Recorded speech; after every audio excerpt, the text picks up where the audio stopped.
പിതാവിന്റെയും പുത്രന്റെയും പരിശുദ്ധാത്മാവിന്റെയും നാമത്തിൽ ആമേൻ. അമ്മേ പരിശുദ്ധമേ, ദൈവമാതാവേ, കൃപാസനത്തിലൂടെ ഞങ്ങൾക്കും ഞങ്ങളുടെ ദേശത്തിനും അമ്മ മധ്യസ്ഥം തേടിത്തന്ന എല്ലാ അനുഗ്രഹങ്ങൾക്കും കൃപകൾക്കും ഞങ്ങളിപ്പോൾ ഹൃദയം നിറഞ്ഞ നന്ദി പറയുന്നു. അമ്മേ പരിശുദ്ധമേ, ദൈവമാതാവേ, 2004 ഡിസംബർ 7 ഉച്ചകഴിഞ്ഞ് 2:30 കൃപാസനത്തിൽ സംഭവിച്ച അമ്മയുടെ പ്രത്യക്ഷപ്പെടലിനെ കുറിച്ച് തിരുസഭയ്ക്ക് സമർപ്പിച്ചിരിക്കുന്ന പഠനരേഖകളുടെ മേൽ സഭാത്മകമായ പഠനം ആരംഭിക്കുവാൻ ഞങ്ങൾ പ്രാർത്ഥിക്കുന്നു. അമ്മേ പരിശുദ്ധമേ, ഭൂസ്വർലോകങ്ങളുടെ രാജ്ഞിയായ അങ്ങേയ്ക്ക് ഭൗമ സംരക്ഷണത്തിനായി പ്രപഞ്ചപ്രകൃതിയെ തന്നെ തിരുസഭ പ്രതിഷ്ഠിക്കുവാൻ ഈ പ്രത്യക്ഷീകരണം വഴി ഇടയാക്കണമേ. പരിശുദ്ധമേ, ജപമാല മാതാവേ, സകല കൃപാസനം പ്രാർത്ഥനയോടും ചേർത്ത് ഞങ്ങളിപ്പോൾ പ്രാർത്ഥിക്കുന്ന ഈ കുടുംബത്തിന്റെ പ്രത്യേക നിയോഗം പറ മക്കളെ.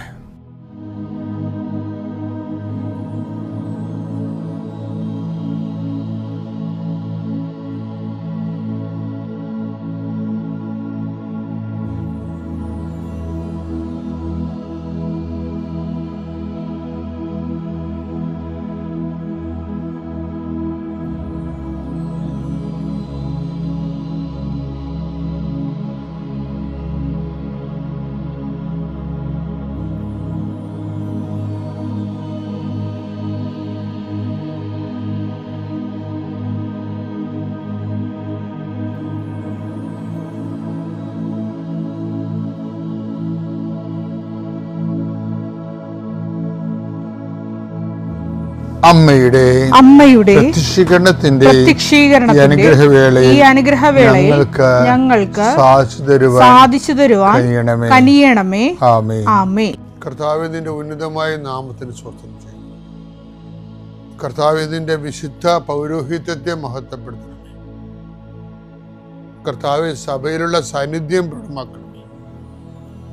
ഈശോയെ, ഈ ആഴ്ചയിലെ അങ്ങയുടെ കാരുണ്യം കണ്ണുനീരോടെ ആഗ്രഹിക്കുന്നുണ്ട്. ഈശോയെ, മുട്ടിന് താഴേക്ക്, കാൽമുട്ടിന് താഴേക്ക്, തുടയിലേക്ക് നീര് പൊങ്ങിക്കിടക്കണ കണ്ട് കർത്താവ്യത്തെ സ്പർശിക്കും. ജോലി സംബന്ധമായ യാത്ര ചെയ്യുന്നവർ യാത്ര മുടങ്ങിപ്പോരുണ്ട്. ഈശോയെ,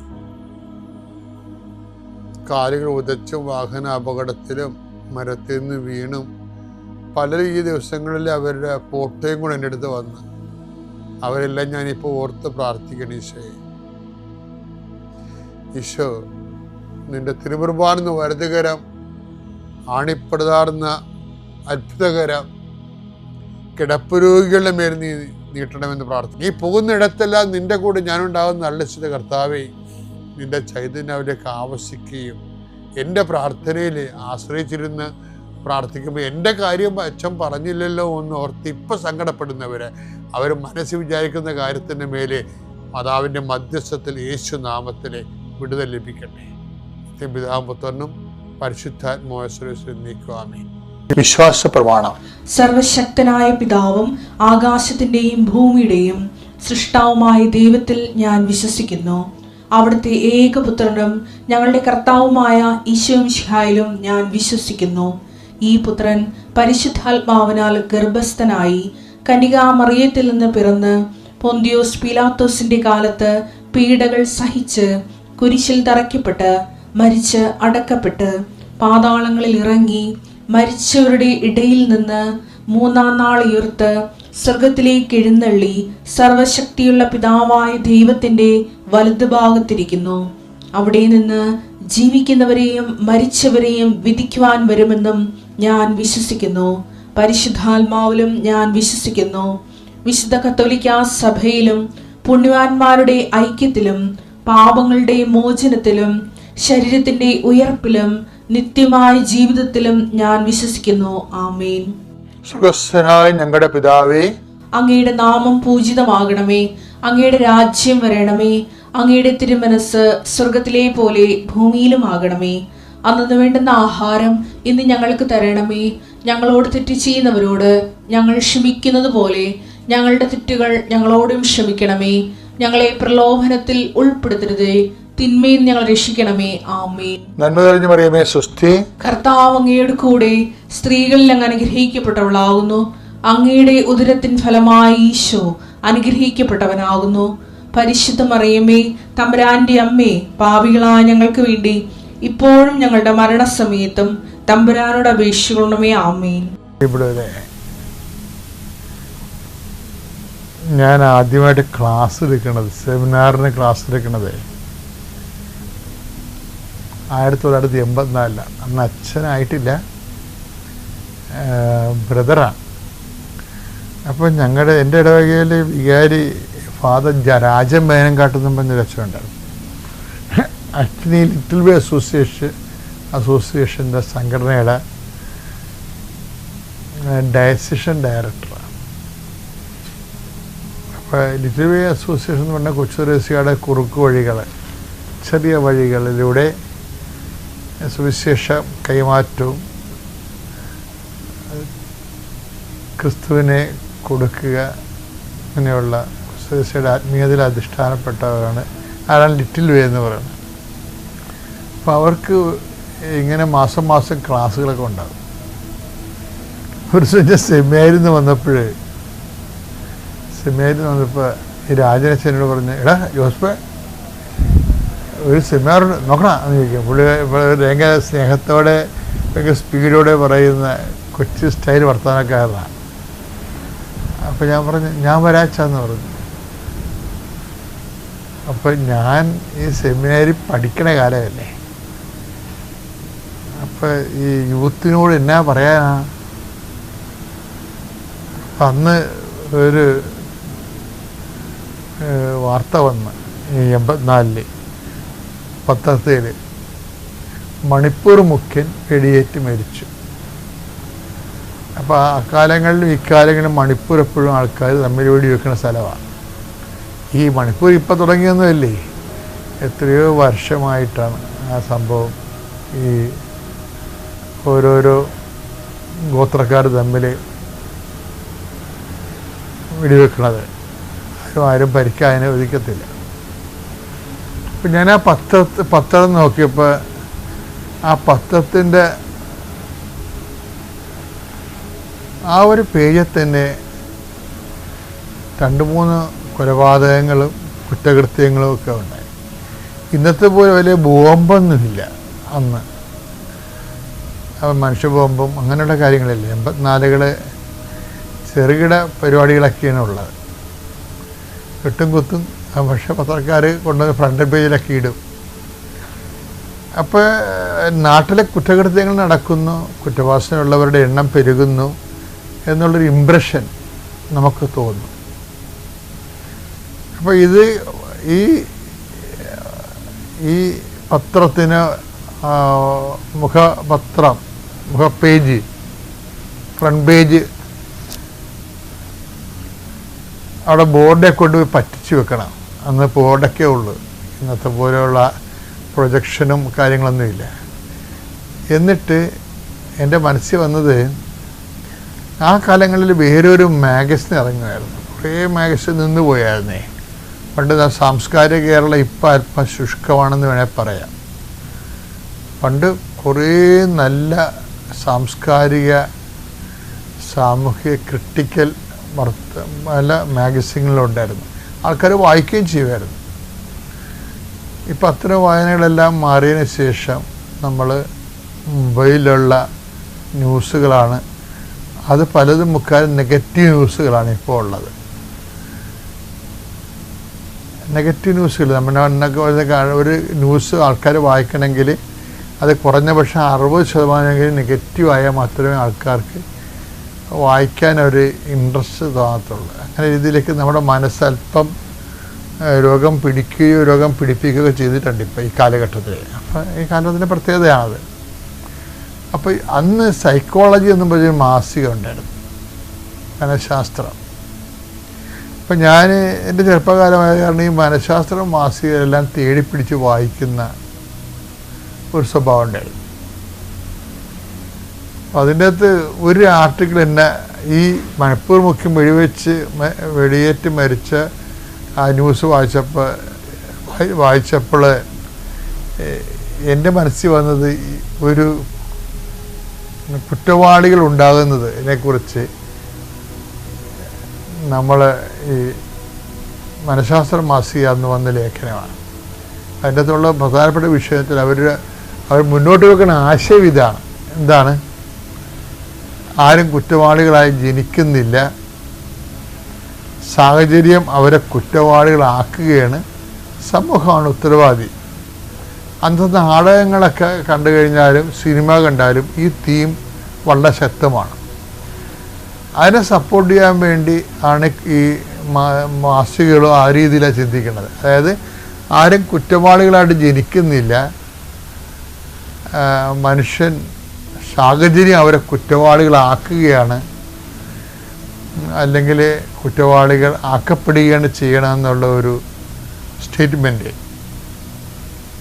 അത് വിത്ത് നറേഷൻ നന്നായി ഓടിക്കൊണ്ടിരുന്ന കാലമാണത്. അപ്പോൾ ഞാനും അതിനോടാണ് ചായ്വുണ്ടായിരുന്നത്. കാര്യം ഈ കുറ്റവാളികൾ ആയിട്ട് എല്ലാവരും അമ്മയുടെ ഉദരത്തിൽ നിന്ന് നിഷ്കളങ്കരായിട്ടാണ് ജനിക്കുന്നത്.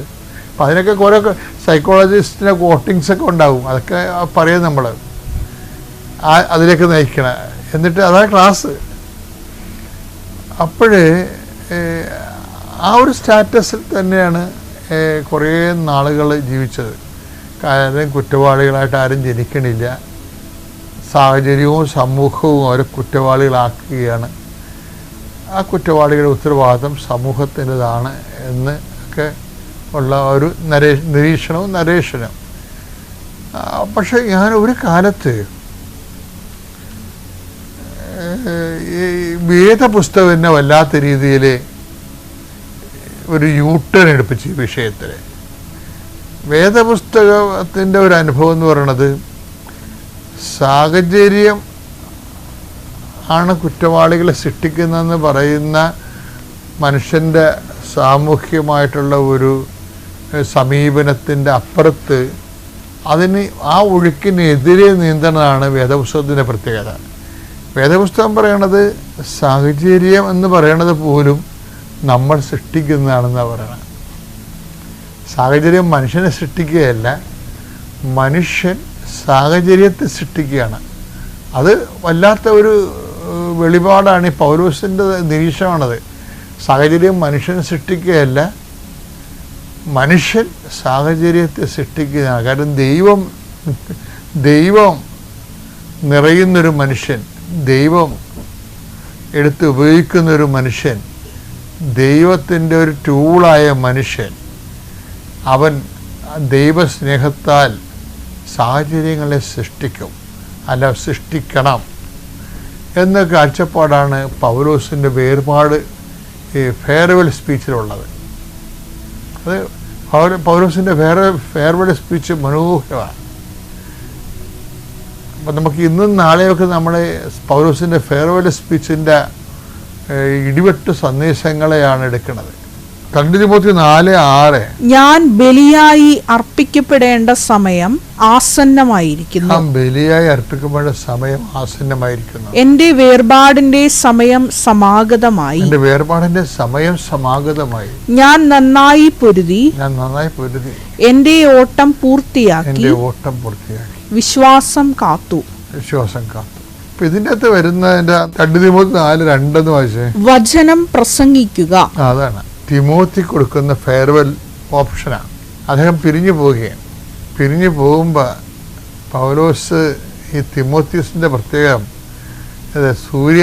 പൗലോസ് ഒരു സൂര്യനായിരുന്നു, അദ്ദേഹം ഒരു ചന്ദ്രനായിരുന്നു. പൗലോസിൻ്റെ വചനങ്ങൾ കേട്ടും പൗലോസിനെ സഹായിച്ചും പൗലോസ് പറയണത് പഠിപ്പിച്ചും ഒക്കെ തിമോത്തി ജീവിക്കുകയായിരുന്നു. ബിഷപ്പായിരുന്നു അദ്ദേഹം. പക്ഷേ സൂര്യനും ചന്ദ്രനും പോലെയുള്ള വ്യത്യാസമുണ്ട്. അപ്പോൾ സൂര്യൻ മറയാൻ നേരത്തെ ചന്ദ്രനോട് പറയുന്ന വർത്തമാനമാണ്, ഞാൻ മറഞ്ഞു എന്ന് വിചാരിച്ചോണ്ട് നീ പ്രകാശിക്കാതിരിക്കരുത്. എന്ത് മനോഹരമാണെന്നറിയാമോ?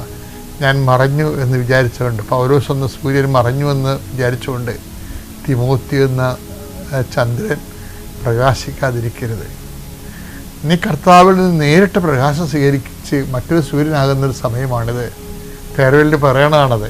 വചനം പ്രസംഗിക്കുക. വചനം പ്രസംഗിക്കുക. സാഹചര്യങ്ങൾ അനുകൂലമാണെങ്കിലും സാഹചര്യങ്ങൾ അനുകൂലമാണ് അല്ലെങ്കിലും ജാഗരൂകതയോടെ വർത്തിക്കുക. ജാഗരൂകതയോടെ വർത്തിക്കണം. പക്ഷേ ഈ വചനം പ്രഘോഷിക്കാൻ സാഹചര്യം അനുകൂലമാക്കാൻ വേണ്ടി കാത്തിരിക്കരുത്. അതാണ് വിഷയം. എന്ന് വെച്ച് കഴിഞ്ഞാൽ സാഹചര്യം അനുകൂലമാകാൻ വേണ്ടി കാത്തിരുന്നവരാരും സുവിശേഷം കൈമാറിയിട്ടില്ല. കർത്താവ് പറഞ്ഞ സാഹചര്യവും സുവിശേഷവും തമ്മിൽ യാതൊരു ബന്ധവുമില്ലെന്നാണ്. നമ്മുടേതായിട്ടുള്ള ഒരു വിവേകം കാണിക്കണം. പക്ഷെ ആ വിവേകം കൊണ്ട് സുവിശേഷം വിലങ്ങ് വെക്കപ്പെടാത്ത സുവിശേഷത്തിന് നിൻ്റെ വിവേകത്തിൻ്റെ വിലങ്ങ് വെക്കരുത്. അതാണ് വിഷയം. എന്ന് വെച്ച് കഴിഞ്ഞാൽ നീ നിൻ്റെ സേഫ് നോക്കിയിട്ട് നീ വചനം ഈ കാലത്ത് പ്രഘോഷിച്ചു കഴിഞ്ഞാൽ നീ ആക്രമിക്കപ്പെടുകയോ അല്ലെങ്കിൽ പലതരത്തിലുള്ള വിഷയത്തിൽ ചെന്ന് ചാടുകയോ ചെയ്യുമെന്ന് പറഞ്ഞു കഴിഞ്ഞിട്ടുണ്ട്. അങ്ങനെ പറഞ്ഞ് സുവിശേഷ പ്രഘോഷത്തിന് പറ്റിയ കാലമല്ല ഇത് എന്ന് ചിന്തിച്ച് സുവിശേഷം കൈമാറാതെ മരിച്ചുപോയവരുടെ കോടികൾ അവരുടെ ശവക്കല്ലറ കയറുന്നതുകൊണ്ട് തന്നെയാണ് ഞാനിത് പറയുന്നത്. എന്താ കാരണം എന്ന് വെച്ച് കഴിഞ്ഞാൽ ഇത് ഒരു ആധ്യാത്മിക ശൈത്യത്തിൻ്റെ ഒരു സമീപനമാണ്. എന്താണ് ഇത്? സുവിശേഷം കൈമാറാൻ പറ്റിയ കാലമല്ലെന്ന്. പക്ഷേ ആരാണ് അത്? അതിൻ്റെ സാഹചര്യം ഇല്ലെന്നാണ് പറയണത്. പക്ഷെ സാഹചര്യം ആരാ സൃഷ്ടിക്കണത്?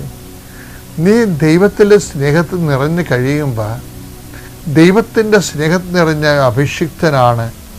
അവൻ്റെ മുമ്പിൽ സാഹചര്യങ്ങൾ താനേ വരും. സമയത്തും അസമയത്തും, സാഹചര്യം അനുകൂലമാണെങ്കിലും അല്ലെങ്കിലും.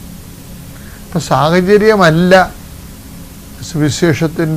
സുവിശേഷത്തെ കൈമാറുന്നത്, മറിച്ച് സുവിശേഷം കൈമാറുന്നതിന് സുവിശേഷം തന്നെയാണ് സാഹചര്യം ഉണ്ടാക്കുന്നത്. അത് കടുത്ത ദൈവസ്നേഹത്തിലാണ്.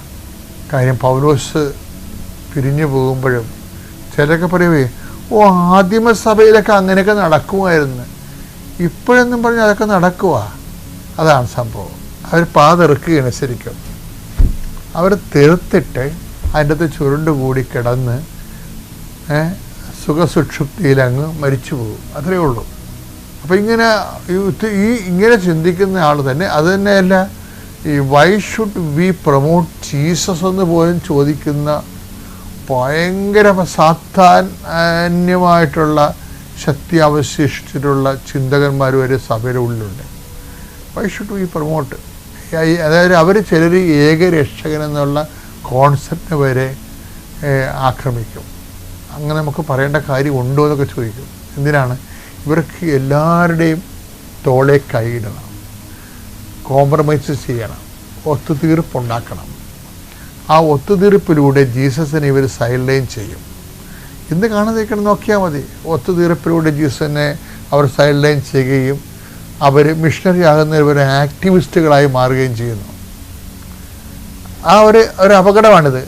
ആ ഒരു സമയത്താണ് പൗലോസിൻ്റെ ഈ തിമോത്തിയുടെ ലേഖനങ്ങൾ, ഉടമ്പടിയിൽ അനേകം മക്കൾ സുവിശേഷ വേലക്കാരാണ്. ശരിക്കും അവരൊക്കെ ഇത് പൗലോസിൻ്റെ ഈ വചനങ്ങൾ കേൾക്കണം. സാഹചര്യങ്ങൾ അനുകൂലമാണെങ്കിലും അല്ലെങ്കിലും ജാഗ്രതയോടെ വർത്തിക്കുക. സാഹചര്യം അനുകൂലമാണെങ്കിൽ അല്ലെങ്കിലും പിന്നെന്താണ്? മറ്റുള്ളവരിൽ ബോധ്യം ജനിപ്പിക്കുകയും അവരെ ശാസിക്കുകയും. അതായത് വചനത്തിന്റെ വഴികളിലല്ല അവരെങ്കിലേ അവരെ ശാസിക്കാൻ ബാധ്യസ്ഥരാണ് നമ്മൾ. ഉദ്ബോധിപ്പിക്കുകയും ചെയ്യുക. അപ്പം അതാണ് വിഷയം. അപ്പം എന്ന് വെച്ചാൽ ചിലപ്പോഴും നമ്മളെ ശ്രദ്ധിക്കണമെന്ന് വെച്ചാൽ നമ്മൾ ഈ വിഷയത്തിൽ അഡമൻ്റ് എന്നല്ല, സത്യസന്ധരാണ്. അഡമൻസി എന്ന് പറയേണ്ട കാര്യമില്ല, പിടിവാശി അങ്ങനെയൊന്നുമല്ല. മറിച്ച് സുവിശേഷത്തിൻ്റെ സത്യമാണ്. അത് കൈമാറുമ്പോൾ നമുക്കൊരു സത്യം ഉണ്ടാകണം. ആ സത്യം സാഹചര്യങ്ങൾ സൃഷ്ടിച്ചുകൊണ്ടേയിരിക്കും സുവിശേഷ കൈമാറ്റം. That is what I meant. Thank you. നല്ല ഹാപ്പി ആയിട്ട് ജീവിക്കുന്നു, ഒരു വാശിയുമില്ല, ഒരു കുറുമ്പുമില്ല, നല്ല ദൈവത്തിൻ്റെ മോനായി. ആ ഉണ്ണിയെ ആദ്യമായിട്ട് എൻ്റെ കയ്യിൽ തന്നപ്പോൾ ഞാൻ ഉടമ്പടി തൈലം നെറ്റിയിൽ പുരട്ടി കൊടുത്തു. തിയേറ്ററിൻ്റെ മുന്നിൽ വെച്ച് അത് കഴിഞ്ഞ് ഉടമ്പടി തേനാണ് ആദ്യമായി കഴിക്കാൻ കൊടുത്തത്. ഞാൻ ചെവിയിൽ ഒരു വചനം പറഞ്ഞു കൊടുത്തു. യേശു ജ്ഞാനത്തിലും പ്രായത്തിലും ദൈവത്തിൻ്റെയും മനുഷ്യരുടെയും പ്രീതിയിലും വളർന്നു വന്നു. ലൂക്ക 2:52. എൻ്റെ ഈ മോനെ ദൈവവിശ്വാസത്തിലും വിശുദ്ധിയിലും വളർത്തുവാൻ മാതാവേ, ഈശോയെ, പരിശുദ്ധാത്മാവെ കനിയണമേ എന്ന് ഞാൻ കണ്ണുരുകി കരഞ്ഞു പ്രാർത്ഥിച്ചു. ആ മോനെ ഇപ്പോൾ ഒരു കുഴപ്പമില്ല, ഒരു അസുഖങ്ങളും ഇല്ല, നല്ല ആരോഗ്യമുള്ള മോനായി ദൈവം തന്നു. പിന്നെ എനിക്ക് രണ്ടാമത്തെ മകൾക്ക് ഇപ്പോൾ കല്യാണം കഴിഞ്ഞിട്ട് ഫെബ്രുവരി 2-ാം തീയതിക്ക് 4 വർഷമായി. അവൾക്ക് കുഞ്ഞുങ്ങളായിട്ടില്ല. ഒരു പ്രാവശ്യം കൺസീവ് ആയതായിരുന്നു, പക്ഷെ അത് അബോർട്ടായി. എല്ലാവരും പ്രാർത്ഥിക്കണമെന്ന് അപേക്ഷിക്കുന്നു. പിന്നെ എനിക്ക് ചെറുതും വലുതുമായ ധാരാളം അനുഗ്രഹങ്ങൾ മാതാവ് വഴി കിട്ടിയിട്ടുണ്ട്. ഇപ്പോഴും ഞാൻ പ്രാർത്ഥനയിലും മാതാവിനോടുള്ള ഭക്തിയിലും ജീവിക്കുന്നു. ഉടമ്പടി വസ്തുക്കൾ എല്ലാ കാര്യത്തിനും ഞാൻ ഉപയോഗിക്കുന്നുണ്ട്. കുടിക്കുന്ന വെള്ളത്തിലായാലും തേനായാലും അതിലും ഉണ്ണിക്കായാലും എന്ത് അസുഖം വന്നാൽ ഞാൻ ഒരു തുള്ളി തേൻ കൊടുത്ത് വിശ്വാസപ്രമാണം ചൊല്ലി കൊടുക്കും. പിന്നെ ഞാൻ ചെയ്യുന്ന പ്രേക്ഷിത പ്രവർത്തനം എന്ന് വെച്ചാൽ ഞാൻ എല്ലാ ഉടമ്പടി പുതുക്കാൻ വരുമ്പോൾ 3 വട്ട് പേപ്പർ എടുത്ത് ഉടമ്പടി പത്രം എടുത്ത് അത് വീടുകളിലും പള്ളിയിലും ഓരോരുത്തരോട് സംസാരിച്ച് നേരിട്ട് കൊടുക്കും. കാരുണ്യ പ്രവർത്തികൾ